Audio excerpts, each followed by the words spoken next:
problema en provincia, se siente más en Lima, pero es el problema nacional de la calidad del gasto, ¿no? Se ha hecho un esfuerzo, por ejemplo, con esta entidad servil, ¿no?, para dotar de gerencias a las... Pero la verdad es que es un problema, porque en las dependencias públicas todavía se tiende, ¿no?, a que ponen al pariente, al amigo, o creen que el factor partidario es el tema, ¿no?, cuando realmente uno debe tratar de buscar el nivel de competencia de la gente para poder administrar apropiadamente las cosas. De forma tal que esa calidad en el gasto está vinculada íntimamente a la calidad en el trabajo, en la función pública y también en la privada, sin ninguna duda, ¿no? Entonces, en efecto, el tamaño del mercado, como hemos visto, del Perú ha crecido, un factor que impulsa el crecimiento. Pero lo que yo digo, lo importante para el país es la megatendencia que se pone. No es posible, como podemos comprender, resolver los temas del Perú en 5, 10 o 15 años. Un proceso largo. Pero cuando uno pone la tendencia, progresivamente se va avanzando. Hay 4 niños que llegan sin desayuno, de hace algunos años eran 8 o 12, ¿no?, y se ha reducido. Esa es la tendencia. Entonces, globalmente yo lo que marco y subrayo es, si mantenemos los fundamentos económicos con estabilidad política y social y seguridad jurídica, la tendencia del Perú irremediablemente te marca una ruta que resulta casi irreversible. Y la prueba la tenemos como en el cambio de gobierno, cuando todo el mundo suponía que iba a haber un frenazo y una marcha atrás. El presidente Humala se tiene que haber dado cuenta que si daba él un giro de timón dramático, pues lo único que iba a hacer era parar el país y echarlo abajo. Entonces sus metas de reducción de pobreza se hacían ilusorias. Entonces, ese es el punto, y yo comprendo que Perú, ¿no?, a raíz de lo que ha dicho Fernando, tiene una serie de metas y tareas, y yo diría, de impaciencias, ¿no? La gente quiere para ayer, quiere para hoy día, quiere mañana de resuelto el tema, y no es así. No es así porque tenemos un país no integrado, es verdad. Tenemos una tecnología de punta en la agricultura moderna agroexportadora, pero todavía en muchas partes, especialmente en la sierra, estamos en la edad de piedra en la agricultura. Y resolver eso con un sistema de minifundios es muy difícil, ¿verdad? Y como son minifundios no titulados, es más difícil darles un crédito, etcétera, etcétera. Entonces, tenemos un problema estructural que no es tan fácil de resolver. Pero poco a poco estoy seguro que el camino se va a ir marcando en ese sentido. Es cierto que hay problemas severos en filtraciones de programas sociales, principalmente el Vaso de Leche, que es uno de los programas que más filtración tiene en el Perú, lamentablemente. Lo manejan los municipios y hay mucho clientelismo menor y bien difícil de revertir. Y problemas, sin duda, también complicados, como la predictibilidad de las decisiones judiciales. Eso crea mucha inestabilidad jurídica. O sea, ahora hay estabilidad jurídica en lo contractual e inestabilidad a veces en los temas judicializados, ¿no? Ya en las controversias, en las complicaciones. Pero convengo en que con innovación, con institucionalidad, que es parte central del progreso del país, y con infraestructura, se va a ir resolviendo el tema, poco a poco. Ejemplo, un departamento como San Martín, que tenía narcotráfico, que tenía violencia subversiva, los problemas que ustedes conocen, hoy día tiene la carretera Tarapoto-Yurimaguas, Tarapoto-Censuro, está avanzando, ¿no es cierto? Ya está donde está Tatocachi, ¿no? Tatocachi. Solamente ese fenómeno ha hecho que la actividad productiva, al tener vías de salida, pues, y sin minería, no tiene minería ni petróleo, pero San Martín está liderando. Ustedes han visto Tarapoto.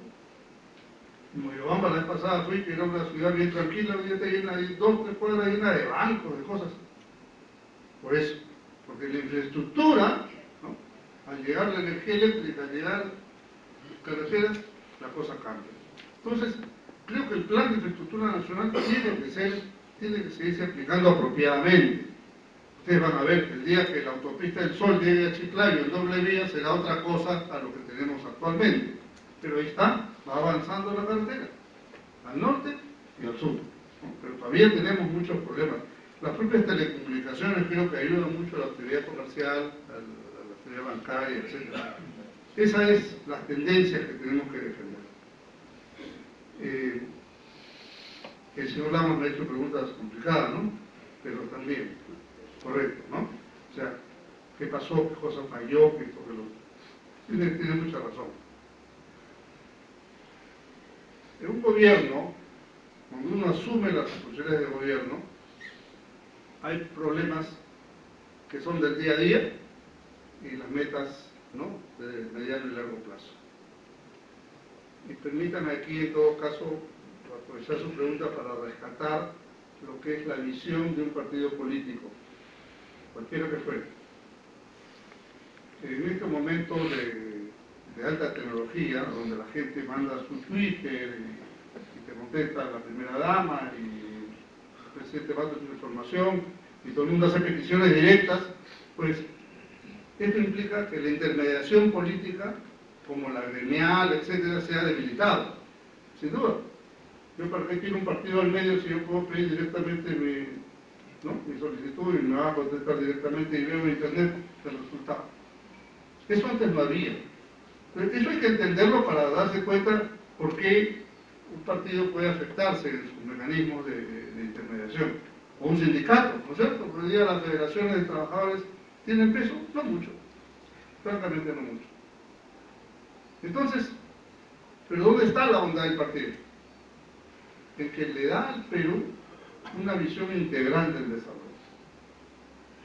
¿Por qué? Porque la federación y el sindicato tienen sus pliegos, sus reclamos, el SUTEP tiene el suyo, el Club de Madres tiene otro, el CONFIEP tiene la suya y la Sociedad de Industrias otra. Pero, ¿quién agrupa, quién colecciona todo eso y lo presenta como una visión y una meta? Los partidos. Ese es el rol de los partidos. Esa es en todo caso la reivindicación de la política que yo quisiera expresar en esta respuesta. Entonces, ¿qué cosa falla? Que cuando uno llega al gobierno, y es lo que a nosotros nos pasó, y a mí particularmente en lo personal, nos encontramos con una acción adversa que de cada cosa que había querían hacer un pleito. Y el primer día me acuerdo en Cajamarca, un muerto en Combayo, ¿no? Una mina que estaba en el grupo de Yanacocha. Y yo estoy seguro que si uno hubiera ido a Cajamarca y lo hubiera resuelto directamente ahí, hubiéramos tenido una cosa similar a Conga ahora. Me parece que no tuvieron los reflejos de meterse a la cancha de inmediato. Muchos en mí lo veían como un defecto, ¿no? Pero les confieso que si yo no hacía eso, como lo hice en varios lugares, pues la cosa hubiera explotado. Y bueno, el orgullo que puedo tener en mi periodo, en mi parte por lo menos, porque después hubo tremendas dificultades, evitamos muertos y heridos, ¿no? Porque hicimos una intensa política de diálogo. Entonces, cuando los temas, cuando las metas importantes del país se ven afectadas por estas trabas del día a día, y en la que paradójicamente mucho tiene que ver el actual presidente que alentaba todo eso. Todo eso lo alentaba el señor Humala de candidato. Todo estaba mal. Cuando los 5 gabinetes que presentó el APRA en el Congreso recibieron del nacionalismo votos en contra. No sé por qué, hasta el mío que fue el primero, en contra. ¿Por qué? Nadie sabe. Porque simplemente estaban en esa posición recalcitrante. Entonces, manejar un país no es ser gerente pues de una entidad. Porque tú cuando estás gerente de una entidad tomas decisiones, ok, despides a este, contratas al otro, tomas decisiones, compras, vendes. Manejar el país significa que tienes que tener que lidiar con tus adversarios políticos, hacen atentados, te fastidian, se oponen, la prensa te critica, tienes que lidiar contra una frontera enorme de conflictividad. Entonces la política tiene ese tema, por eso es que a veces muchos empresarios privados que van a la política no les resulta tan fácil porque no se adaptan, ¿no? No se adaptan. Entonces, yo creo que ahí puede estar una explicación de por qué algunas cosas no se hicieron. Porque algunos temas importantes los terminas postergando en razón de lo urgente, porque a veces el día a día te come la vida. Y así es, ¿no? Ahora mismo ustedes están viendo cómo salen de un problema y el día siguiente están en otro y más allá. Ese es el arte de gobernar, o el desarte de gobernar, no sé cómo llamarlo, pero así es como un país conflictivo como el Perú, en el cual los conflictos se han agudizado, porque antes donde no había nada, nadie peleaba nada. Pero como ahora hay una posibilidad, entonces todo el mundo saca las uñas, todo el mundo pide algo más, ¿no es cierto? En Cañareco no pasaba nada, probablemente nunca. Pero apenas sale de la mina, ok, hay un grupo a favor y otro grupo muy grande en contra. Yo recuerdo, yo participé en la solución del tema de la planta de gas de camisea en Cañete. Un desierto de 100 kilómetros, lagartijas nada más.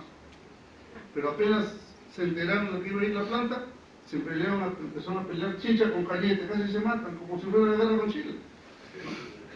Entonces tuvimos que mediar ahí, arreglar todo para hacer una planta que era una inversión de 3.000 millones de dólares, ¿no? Para el país. Le íbamos a rechazar porque el señor Mufaré no se ponía de acuerdo con no sé quién, el presidente regional de Lima Provincia, con el alcalde de Chincha, creo, ¿no? Entonces, no es una justificación, es una explicación, ¿no? O sea, resolver las cuestiones de Estado ya estando sobre el caballo tiene sus bemoles, tiene sus dificultades. Pero bueno, yo comprendo que, en efecto, el tema agrícola, que he mencionado, es un tema bien complicado, porque probablemente no haya personaje más conservador que el agricultor, ¿no? Está acostumbrado, oye, mi abuelo siempre arroz, yo ¿por qué voy a cambiar? ¿No es cierto? Y le ha ido bien, y yo ¿por qué voy a cambiar? Entonces, ¿cómo quiebras eso? Muy difícil.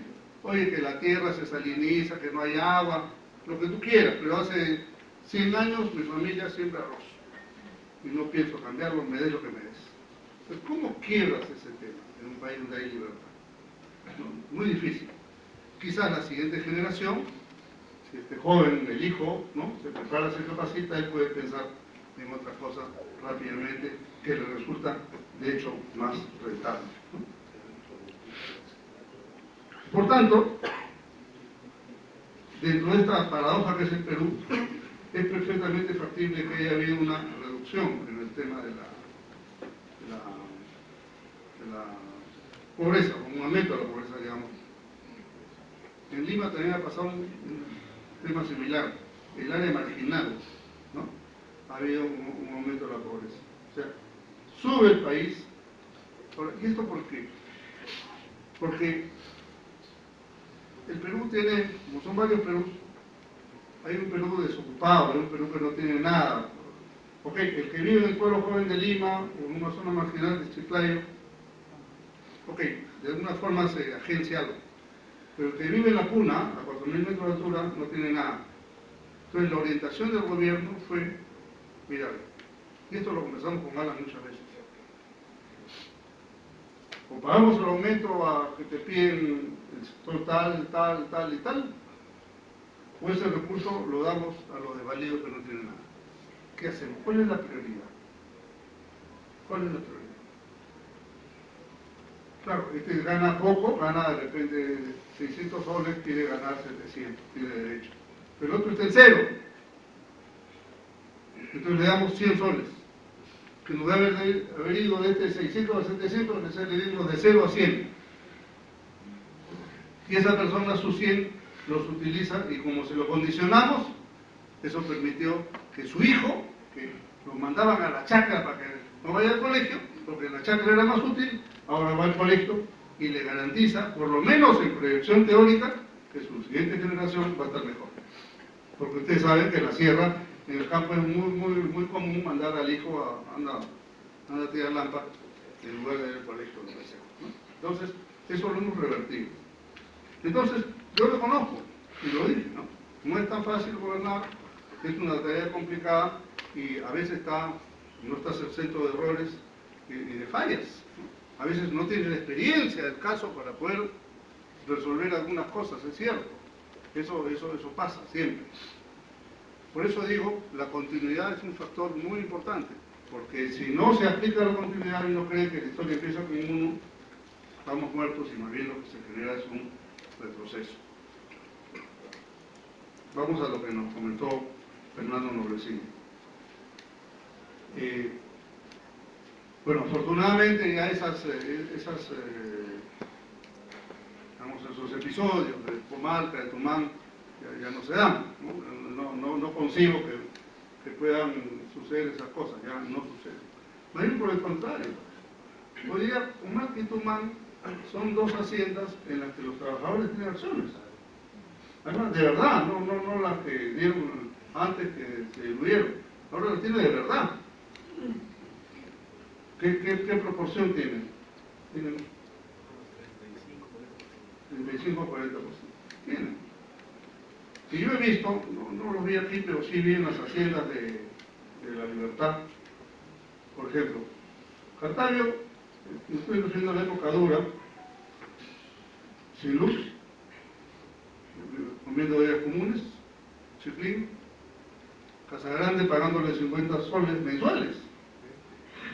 Esa era la realidad. Entonces, todo esto, con el ingreso del sector privado, ha dado un cambio importante, y en buena hora, y La Libertad, gracias a las haciendas, gracias a Chayunochica y a la minera Bardi que está en la zona y otras mineras. Hoy día La Libertad se dio arriba.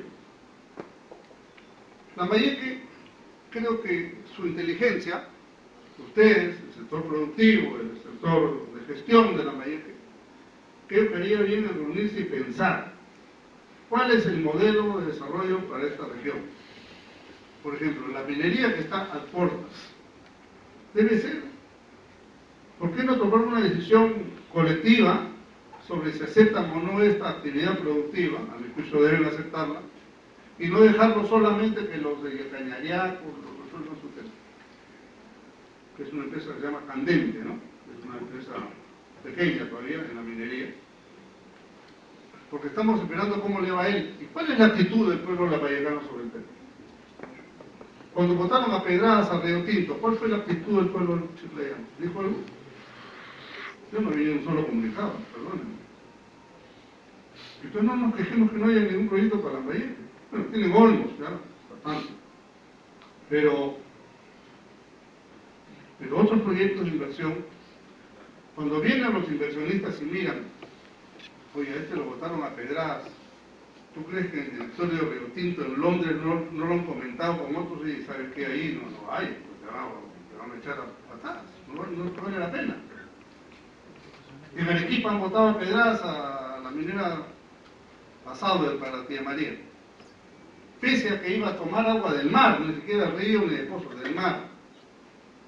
Y al año siguiente los arequipeños dicen, ahora queremos la planta petroquímica en Arequipa.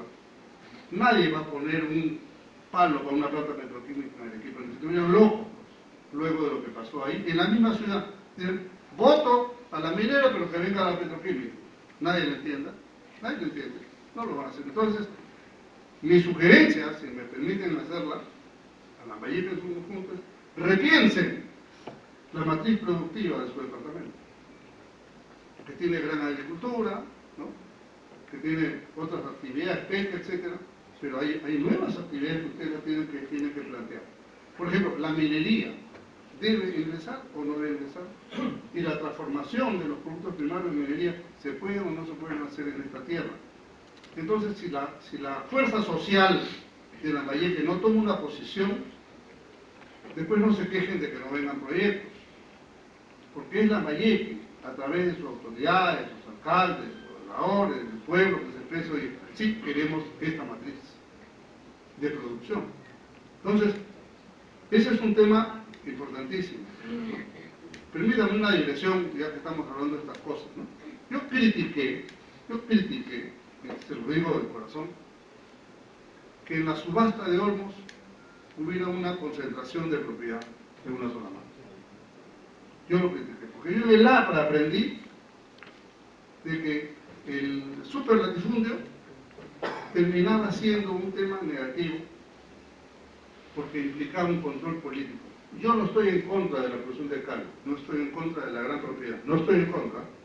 Yo creo en la propiedad privada, creo en la producción de escala, pero lo que no creo es en la concentración de propiedad, porque te lleva a monopolios o a monopsonios. El monopsonio es el que cuando es el único comprador. Yo soy el único comprador de caña, por tanto, todos me venden a mí y yo les pago lo que quiero y cuando puedo.